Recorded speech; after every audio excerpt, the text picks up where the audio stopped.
جی بسم اللہ الرحمن الرحیم۔ السلام علیکم سبھی دوست احباب، کیسے ہیں؟ اللہ پاک سے امید کرتا ہوں کہ سبھی خیر و عافیت کے ساتھ ہوں گے۔ تو بچوں، آج کا یہ اسلامیات اختیاری کا ہمارا ٹاپک ہے، جس میں ہم جو فقہ کے ہمارے مشہور امام ہیں، ائمہ ہیں، ان کے بارے ہماری ڈسکشن جاری و ساری تھی۔ یہ آپ کے نالج میں ویسے بھی اضافے کے لیے ضروری ہے، اور ایک مسلمان ہونے کی حیثیت سے بھی ان چیزوں کو سیکھنا اور ان کے بارے جاننا ہمارے لیے بے حد ضروری ہے۔ تو پیچھے ہم نے 4 ائمہ کے بارے میں تفصیلاً گفتگو کر لی تھی، جس میں سب سے پہلے ہم نے حضرت امام اعظم رحمۃ اللہ تعالیٰ علیہ، امام اعظم ابو حنیفہ رحمۃ اللہ تعالیٰ علیہ، اس کے بعد ہم نے امام شافعی، امام مالک، امام احمد بن حنبل رحمہم اللہ علیہم، اور آج جو ہم ڈسکس کریں گے، بات کریں گے، وہ حضرت امام جعفر صادق رحمۃ اللہ تعالیٰ علیہ کے بارے میں ہم بات کریں گے۔ سب سے پہلے حضرت امام جعفر صادق رحمۃ اللہ تعالیٰ علیہ کے نام پر اگر بات کی جائے، نام و نسب، تو حضرت امام جعفر صادق، حضرت جعفر صادق بن محمد باقر بن زین العابدین بن حسین بن علی المرتضیٰ رحمۃ اللہ تعالیٰ علیہ رضی اللہ تعالیٰ عنہم تھے۔ حضرت امام جعفر صادق جو ہیں وہ یہ امام باقر کی اولاد ہیں، اور امام باقر جو تھے وہ یہ حضرت سیدنا امام زین العابدین کی اولاد میں سے، اور امام زین العابدین حضرت امام حسین کے بیٹے تھے۔ حضرت امام حسین جانتے ہیں آپ، حضرت علی المرتضیٰ شیر خدا کے بیٹے اور پیارے نبی کے نواسے، جنتی شہزادوں کے سردار حسن و حسین، اور جن کی والدہ سیدہ خاتون جنت فاطمۃ الزہرا سیدۃ النساء خود جنتی عورتوں کی سردارہ ہیں۔ ان کی پیدائش 80 ہجری میں مدینہ منورہ میں ہوئی۔ اس کے ساتھ تعلیم و تربیت، آپ نے ابتدائی تعلیم جو ہے وہ اپنے والد ماجد امام محمد باقر سے حاصل کی تھی۔ امام باقر سے تعلیم حاصل کی، اس کے بعد انہوں نے قاسم بن محمد بن ابی بکر سے تعلیم حاصل کی، جو کہ ان کے نانا تھے۔ اس کے علاوہ انہوں نے محمد بن منقدر نافع اور امام زہری اور مسلم بن مریم سے علم حاصل کیا۔ اس کے علاوہ انہوں نے اور بہت سے جو وقت کے علماء تھے، جید عالم دین تھے، ان سے بھی باقاعدہ علم حاصل کیا، علم دین حاصل کیا۔ درس و تدریس، آپ نے علم کی اشاعت کے لیے، علم کی بلندی کے لیے آپ کے شاگردوں میں شعبہ حضرت سفیان بن عینہ، سفیان ثوری، امام مالک، امام اعظم ابو حنیفہ، ابن جریج اور موسیٰ بن جعفر صادق رحمۃ اللہ تعالیٰ علیہم جیسے جلیل القدر امام اور وقت کے صوفی اور ولی شامل ہیں۔ آپ کے شاگردوں کا جو حلقہ تھا وہ بہت وسیع تھا۔ اس میں 4000 اصحاب تھے، یعنی کہ آپ کے 4000 اصحاب کا حلقہ احباب ہوتا تھا جو آپ کے شاگردوں میں ہے۔ اس سے آپ اندازہ لگا لیں کہ امام صاحب کتنے بلند پایا ایک استاد تھے، کتنے بلند پایا حضور کے نواسوں میں سے تھے، کہ امام اعظم ابو حنیفہ جیسے لوگ بھی آپ کے شاگردوں میں شامل ہیں، امام مالک جیسے لوگ آپ کے شاگردوں میں شامل ہیں۔ اس کے بعد آگے چلتے ہیں، فقہی خدمات کے، فقہ کے اندر آپ کی کیا کیا خدمات ہیں۔ آپ نے اسلامی فقہ کی بہت زیادہ خدمت کی۔ امام صاحب سے اس وقت کی پوری اسلامی دنیا کے شائقین علم نے فائدہ اٹھایا۔ آپ کے ذریعے اہل بیت کی فقہ نے رواج پایا، کہ اہل بیت کی فقہ، کیونکہ آپ اہل بیت کے خاص نواسے تھے، خاص خانزادے تھے، خاص آپ کا ایک نام، مقام و مرتبہ تھا، تو آپ کے ذریعے اہل بیت کی فقہ نے باقاعدہ رواج پایا اور مشہوری ہوئی اہل بیت کی فقہ۔ آپ سیاست زمانہ سے الگ رہے، یعنی کہ سیاست کی طرف نہیں آئے، اس لیے آپ نے علمی خدمات کا حق ادا کر دیا۔ اشاعت، آپ کی فقہ خوب پھیلی۔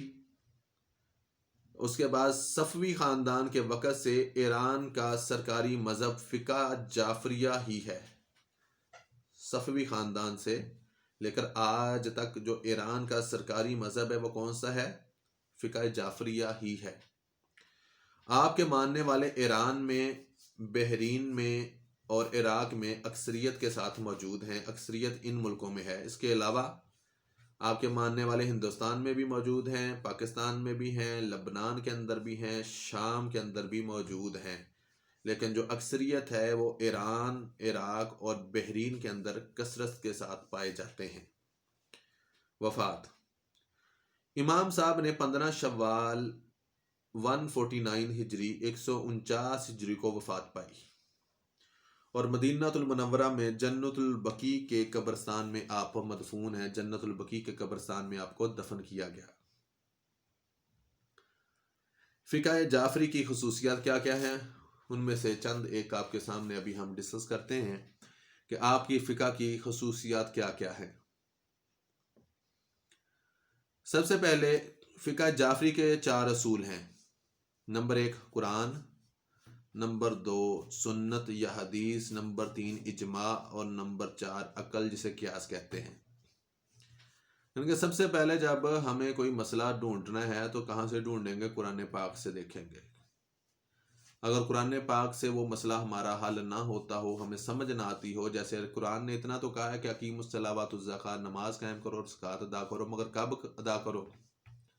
کتنی نمازیں ادا کرو؟ کس نماز کی کتنی رکھتے ہیں؟ زکوٰۃ ادا کرو، کب ادا کرو؟ پورا سال ادا کرتے رہو، کتنے مال میں سے کرو، کتنی دفعہ کرو؟ یہ ڈیٹیل ہمیں کہاں سے ملتی ہے؟ سنت مصطفیٰ، احادیث مصطفیٰ سے۔ تو آپ کا یہ طریقہ تھا کہ سب سے پہلے مسئلہ کہاں پہ ڈھونڈا جاتا؟ قرآن پاک میں۔ اگر قرآن پاک میں سمجھ آ جائے تو ٹھیک ہے، ورنہ پھر اس کو ڈھونڈنے کے لیے احادیث مصطفیٰ کی جانب چلا جاتا، حدیث پاک کی روشنی میں اسے حل کیا جاتا۔ اگر حدیث مبارکہ کی روشنی میں حل نہ ہوتا تو پھر اجماع، جو وقت کے علماء ہوتے، جو وقت کے بڑے بڑے امام ہوتے، وہ مل کے سر جوڑ کے بیٹھتے اور ایک مسئلے کے اوپر اپنی اپنی جو تفصیلی ریسرچ تھی وہ پیش کرتے، پھر ایک نقطے پہ جمع ہوتے، ایک پوائنٹ پہ جمع ہوتے، تو اس کو اجماع کہا جاتا۔ جیسے موبائل آج کے دور میں ہے، صحابہ کے دور میں، تابعین کے دور میں، حضور کے دور میں نہیں تھا، تو اب اس پہ اجماع سارے علماء کا ہے کہ ساروں کے نزدیک یہ جائز ہے استعمال کرنا اس کا۔ بے شک یہ یہودیوں نے بنایا ہے، بے شک یہ انگریزوں نے بنایا ہے، مگر سارے استعمال کرتے ہیں کہ نہیں کرتے؟ یہ اجماع ہے۔ اس کے بعد ہے جی قیاس، عقل، کہ اگر کوئی مسئلہ ایک نہیں ملا تو اسی جیسا ملتا جلتا مسئلہ دوسرا موجود ہے قرآن میں، حدیث میں یا اجماع میں کہیں بھی، تو پھر اسی مسئلے کا اسی کے اوپر قیاس کر لیں گے عقل کے لحاظ سے۔ تو یہ فقہ جو ہے جعفری، اس کے بھی یہی 4 طریقے ہیں۔ اس کے بعد نمبر 2 قبولیت حدیث کا معیار یہ ہے کہ وہ صرف اہل بیت یا ان کے پیروکاروں کی روایت لیتے ہیں۔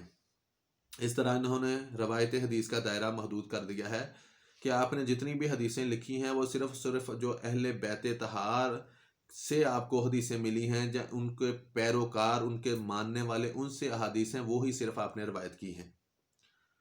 اس کے بعد اجماع کو تسلیم کیا گیا لیکن وہ امام معصوم سے ہم آہنگ ہو۔ اجماع کو مانا گیا لیکن وہ امام معصوم سے ہم آہنگ ہو، اس کے ماننے والوں میں سے ہو۔ نمبر 4 قیاس کو تسلیم نہیں کرتے تھے، قیاس کو نیام مانتے تھے۔ نمبر 5 فقہ جعفریہ بہت سی باتوں میں فقہ شافعیہ کے قریب تر ہے، یعنی کہ بہت سی ایسی باتیں ہیں جو امام شافعی سے ملتی جلتی ہیں، امام شافعی کی فقہ کے ساتھ ملتی جلتی ہیں کہ ان کی فقہ جعفریہ کی۔ اور اس کے بعد نمبر 6 اقوال اہل بیت کو حجت مانا جاتا ہے۔ جو اقوال، جو فرمان اہل بیت کے، ان کو دلیل کے طور پہ پیش کیا جاتا ہے، ان کو حجت مانا جاتا ہے۔ نمبر 7 کسی مسئلہ کا حل قرآن، سنت اور اجماع میں نہ ہو تو عقل سے کام لے کر مسئلہ حل کیا جا سکتا ہے، یوں اجتہاد کی اجازت ہے۔ یعنی کہ اگر کوئی مسئلہ آپ کو نہ قرآن سے ملا، نہ حدیث سے ملا، نہ اجماع سے ملا، اس کے بعد آپ کہتے ہیں کہ قیاس نہیں، بلکہ قیاس کی بجائے عقل کا استعمال کرو اور عقل کے ساتھ جو فیصلہ کرنا ہے اس کو کرو، یہ فقہ جعفریہ کی فقہ میں آپ کو باتیں ملتی ہیں۔ یہاں تک جو فقہ جعفریہ کا ہمارا کہہ لیں کہ ایک ٹاپک تھا، حضرت سیدنا امام جعفر صادق رحمۃ اللہ تعالیٰ علیہ، وہ مکمل ہوا۔ تو آپ کی نسبت اس وجہ سے بھی ہے کہ آپ حضور صلی اللہ علیہ وسلم کے خانوادے ہیں، حضور صلی اللہ علیہ وسلم کے اہل بیت طہار میں سے ہیں، حضور علیہ الصلوۃ والسلام کے خون میں سے ہیں، اس لیے آپ کی جو فقہ ہے وہ فقہ جو ہے وہ اہل بیت کی فقہ بھی کہلاتی ہے، اور آپ کی جو احادیث ہیں وہ اہل بیت طہار کی احادیث مبارکہ بھی کہلاتی ہیں۔ تو بچوں، امید کرتا ہوں کہ آپ کو یہاں تک بات سمجھ آ گئی ہوگی، حضرت امام جعفر صادق کون ہیں اور ان کے حالات زندگی میں نے آپ کے سامنے رکھے۔ یہاں تک اگر کوئی سوال ہے، کوئی بات ہے، تو آپ وہ مجھ سے پوچھ سکتے ہیں، ڈسکس کر سکتے ہیں۔ اللہ پاک آپ کے علم میں اضافہ فرمائے، برکتیں فرمائے۔ اللہ پاک آپ کا اور میرا حامی و ناصر ہو۔ اپنا بہت سارا خیال رکھیے گا، اپنی دعاؤں میں یاد رکھیے گا۔ Take care. السلام علیکم۔ اللہ حافظ۔